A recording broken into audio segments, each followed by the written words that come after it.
எங்க போனானே தெரியலையே. டேய் அப்போ எங்கடா போன? ஐயோ கருப்பா, இது என்ன சோதனை? என் புள்ள இப்பதானே அடிபட்டு வந்தான். அண்ணா, எல்லா இடத்துலயும் போய் நல்லா தேடிட்டேண்ண, எங்கேயுமே இல்லண்ணே. டேய் சிவா, ஒருத்தன் கருப்பு நிற சால்வை பொத்திக்கிட்டு என் மேல வந்து மோதினானே, ஒருவேளை அவன் ஏதாவது பண்ணிருப்பானா?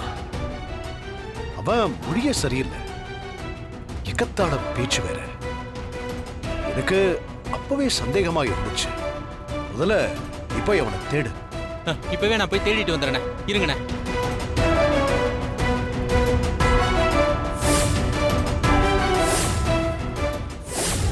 அண்ணா, அப்புவ எங்க தேடியும் கிடைக்கலண்ணே.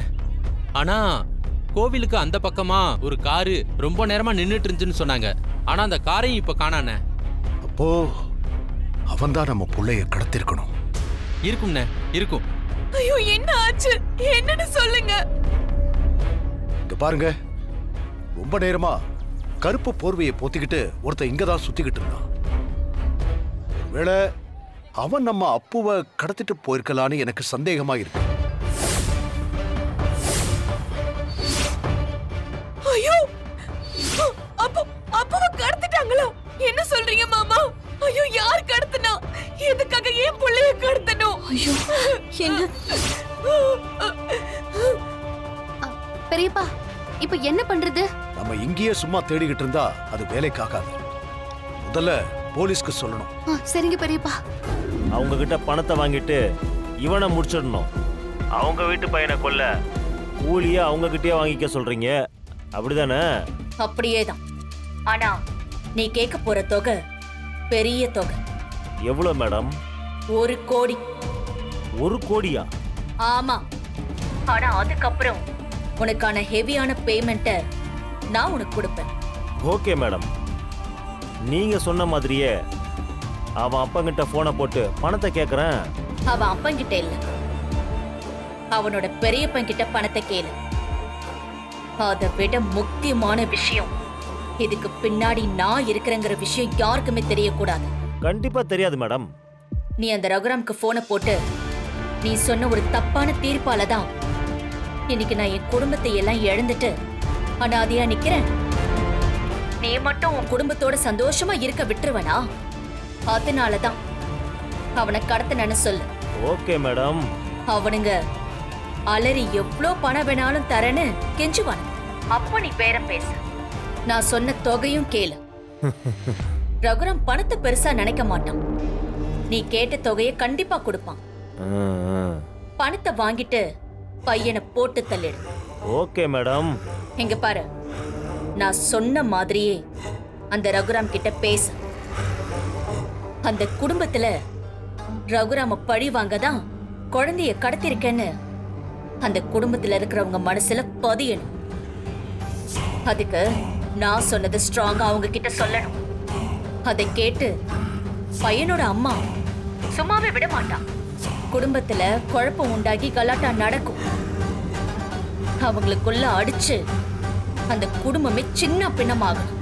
நீங்க சொன்னத அச்சு பசகாம அப்படியே பேசிடுறேன் மேடம். நான் தான் அந்த குடும்பத்தை பழி வாங்குறேன். அதுக்கான கூலிய அவங்க தராங்க. Okay madam? Double okay.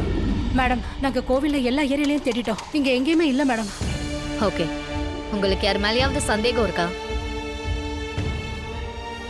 Madam, நாங்க கோயிலுக்கு வரும்போது ஒருத்தன் ஒரு கருப்பு போர்வையை போத்திக்கிட்டு மங்கிக்குள்ளா போட்டுக்கிட்டு இங்கேயே சுத்திக்கிட்டு இருந்தான். நாங்க அந்த சமயத்துல அதை பெருசா கண்டுக்கல. ஆனா அப்போ காணாம போன நிமிஷத்துல இருந்து அவனையும் இங்க காணும் மேடம். கோவில் பக்கத்துல ஒரு கார் ஒண்ணு தனியா நின்னுட்டு இருந்துச்சு. இப்போ அந்த காரையும் காணோம் மேடம். வேளை அவன்தான் குழந்தைய கடத்திருப்பானோன்னு எங்களுக்கு சந்தேகமா இருக்கு மேடம். ஓகே, அவங்க யாரு என்னன்னு உங்களுக்கு தெரியுமா? இல்ல மேடம், இதுக்கு முன்னாடி அவனை நாங்க பார்த்ததில்லை. அவன் மங்கிக்குள்ளா போட்டுக்கிட்டு இருந்ததுனால முகம் கூட சரியா தெரியல எனக்கு. நீங்க கார் நம்பர் நோட் பண்ணீங்களா? இல்ல மேடம், ஏதோ ஒரு கார் நிக்குதுன்னு நான் இப்ப பெருசா அதை கண்டுக்கல. ஆனா பிள்ளைய காணங்கிறப்பதான் இது எல்லாத்து மேலேயும் நாங்க சந்தேகப்படுறோம். உங்களுக்கு எதிரின்னு யாராவது இருக்காங்களா?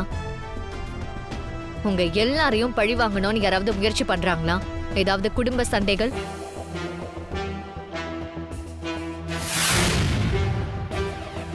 எங்க குடும்பத்துக்கு எதிரியா இருக்கிறவளே அந்த புவனேஸ்வரி தான் மேடம். யார் அந்த புவனேஸ்வரி?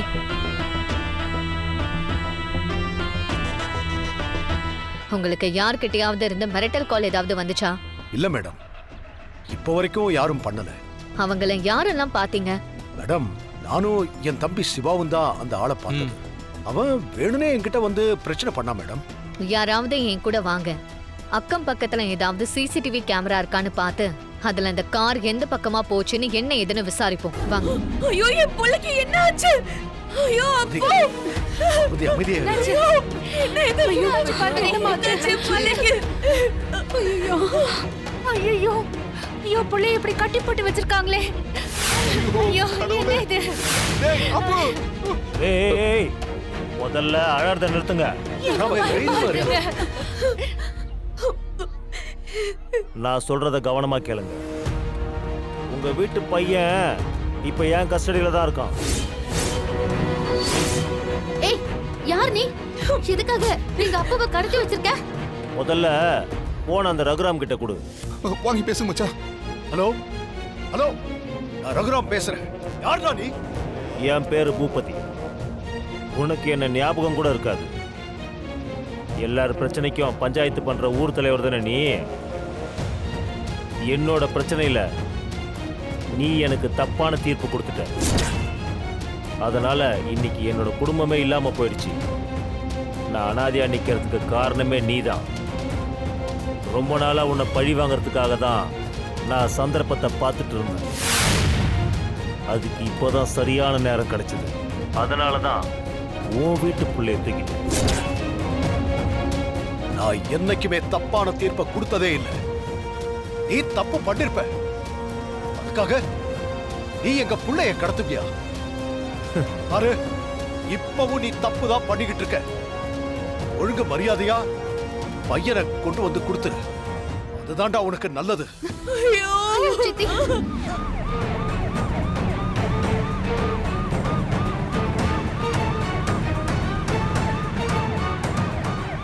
அந்த கடையில சிசிடிவி கேமரா இருக்கு. அங்க நிப்பாட்டுங்க, செக் பண்ணலாம்.